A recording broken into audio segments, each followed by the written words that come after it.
It's Jack. We've put the murderers I've known to bed. The last three were not anything spectacular. I just kind of knew them or met them. So, like, I was in a class with Dr. Pakhomov, the UAH instructor who murdered his wife. Not a big story to tell there, so we're just gonna skip on. Today, we're gonna tell the story of Boeing and the National Missile Defense Program and my work there back in the early 2000s. So this is the cup. Now, when I got to work there, it was called National Missile Defense, and so our badges said NMD on it.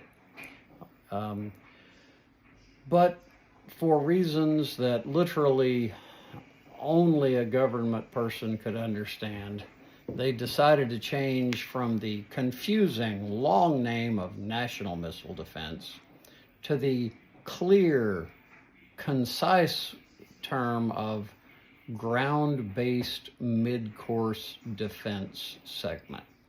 And if you're nice to me, I won't explain that. Anyway, calling it NMD apparently made the Europeans mad, so we had to call it something else. Never mind. Anyway,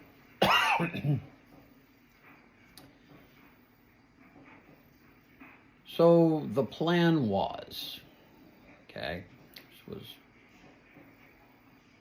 early 2000s, and the United States wanted to build a system that could defeat ICBMs coming in from potentially North Korea or Iran, or maybe just an accidental launch from someplace, or, you know, just a few ICBMs coming in.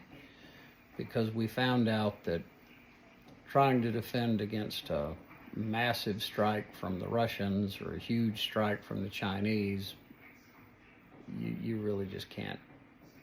You can't build something to defend against that. Not unless you're going to spend more money than anyone will ever even imagine. But it did seem to make sense to want to protect ourselves from 2, 3, 4, 5 coming in. The North Koreans at that point couldn't build an ICBM, neither could the Iranians. I will leave whether they can upon you viewing this thing to whatever the current state of the art is. So, Boeing was going to build a big missile that would shoot a small interceptor up. In the end, what happens is it deploys this roughly human-sized interceptor. So it's like about 5 feet long, maybe at its widest point, it's a couple of feet wide. It weighs, I don't remember exactly, 150, 200 pounds. Okay, and there's no explosive on it at all. It doesn't have a warhead. All it does is it guides in and then it runs into the target. And because the target is moving 10, 15,000 miles an hour, and the interceptor is moving, I don't know, around 5,000 miles an hour, everything goes boom, because there's a huge amount of energy involved in that intercept. Well, the problem was Boeing didn't know what it was doing. And I don't mean that they didn't know how to build a rocket and they didn't know how to build an interceptor. Now, in point of fact, nobody knew how to build an interceptor because nobody had built this sort of thing before, not for deployment. But they didn't know, literally, what are we supposed to do? They didn't know. The government had not been clear. It had not given clear requirements. They were going to go with this new concept called capabilities-based acquisition, which I never did understand exactly, but as far as I could understand, it basically meant, hey, you build something, and if it has the capabilities that you say it has, we'll buy it, or something like that. It never made any sense to me. The government never did say exactly what they wanted. And Boeing was flailing badly. Everything was in chaos. Never mind the fact that this was, at the time, just an incredibly challenging technical mission. The management was completely hosed. It was awful. I spent 3 months doing nothing other than being reorganized one time. And I'm not exaggerating. I got reorganized in about 4 different times, 4 or 5 during that 3 months. Never accomplished anything. Kept getting shuffled around. The departments were just, it was a mess, okay? Nobody knew what was going on. The easiest things to do were the things that Boeing was failing at the worst, okay? Build a rocket booster. We've been building rocket boosters for 70, 80 years. Well, they were failing at that.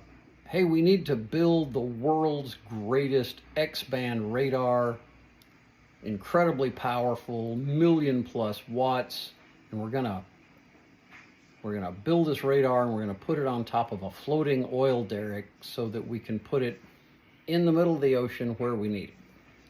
Well, the radar worked great, but the floating oil deck had trouble floating because it kept leaking. So, like, literally the simplest things kept failing. Boeing was just a mess. Their management was just in horribly chaotic, terrible shape.